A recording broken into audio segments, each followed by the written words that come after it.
এই বিষয়ে যদি ব্যাখ্যা করতেন। আমি এই কথা বেশ আগে থেকেই বলছি, সেটা হলো কি, ধরেন দেশটা বদলাবে কে? যারা দেশ চালাচ্ছে তারাই তো। মানে আমার হাতে কোনো ক্ষমতা নেই, আমি দেশ কীভাবে বদলাবো? সাজেশন দিতে পারি, কথাবার্তা বলতে পারি, কিন্তু যে মেজারগুলো নেওয়া উচিত সেটা যারা ক্ষমতায় আছেন তারাই করবে। অতএব আমি বলছি যে এই পরিবর্তনের ধারাটা যদি অব্যাহত রাখা যায়, সংস্কারের ধারা চালু রাখা যায়, রাখতে চাই, তাহলে যারা সংস্কার করবেন, যারা পরিবর্তন করবেন, তারা ক্ষমতায় থাকতে হবে। এবং এই সংস্কার বা পরিবর্তন তো খারাপ অর্থে করবে না, ভালো জিনিস করবে। তার মানে ভালো দল লাগবে, ভালো দল ক্ষমতায় রাখবে, এটা হবে না। এটার মধ্যে কাউকে বিদ্বেষ থেকে বলছি না কোনো কিছু। আর ইনফ্যাক্ট আমি বিদ্বেষ থেকে কিছু বলি না, যেটা রিয়ালিটি সেটা হচ্ছে খারাপ লোক কীভাবে ভালো কাজ করবে, খারাপ লোক দেশ শাসন করলে জনগণের কল্যাণ কীভাবে হবে। অতএব ভালো লোক দল চাই, ভালো দল চাই, তাহলে এটার পরিবর্তন হতে হবে। বিএনপি নিলে চাঁদা আর আপনারা নিলে হাদিয়া, মির্জা আব্বাসের এমন বক্তব্যে আপনার প্রতিক্রিয়া কি? এটা উনি আমাদের জন্য বলেন, জানি এটা তাদের সাথে তাদের দ্বন্দ্ব এখন তীব্রভাবে চলছে, তাদের কথা বলেছেন।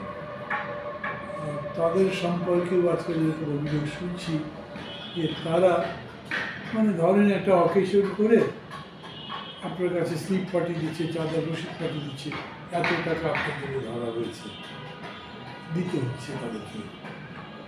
এখন হয়তো ওগুলো উদ্দেশ্য করে বলেছেন, যেভাবেই বলেন না কেন, বল প্রয়োগ করে কারো কাছ থেকে যদি টাকা নেন, সেই বল প্রয়োগ যে তার কলারই ধরতে হয় তা না, কিন্তু সামনাসামনি চোখ গরম করে যদি বলেন আমার এত অবশ্যই টাকা দেবেন না, তো ভয় টাকা দিয়ে দেবে, কারণ জানে না দিলে পরে বিপদ করতে পারে।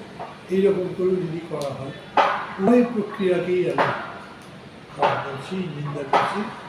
কে কতখানি করেন না করেন তার কারণে মন্তব্য করছি না, কারণ এটা আমি অভিযোগ এদের কাছ থেকে শুনেছি, আমি একদম মাঠ থেকে এরকম অভিযোগ করেন। জি, সর্বশেষ প্রশ্ন একই ধরনের, ব্র্যাক ট্র্যাডিশন তৈরি হলে রাজনীতিতে আপনাদের বাড়িও ভাঙা হতে পারে, বাবু বয়েশ্বর চন্দ্র এমন প্রতিক্রিয়া করেছেন, আপনি কি বলবেন? হয় কি, এগুলোর মধ্যে থেকে বিবেচনা বর্জিত বাঞ্ছিত হতে পারে।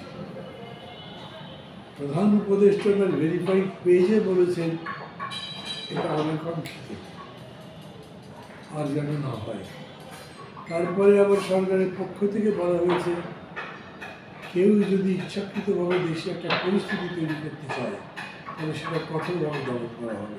দমন তো হয়নি, তার মানে এটা সরকারকেই যখন অস্বীকার করে উপেক্ষা করে সামনে যেতে পারে, তাহলে যে কোনো কারণে আসতে পারে।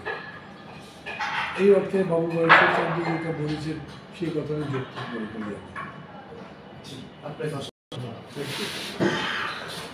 এখন যদি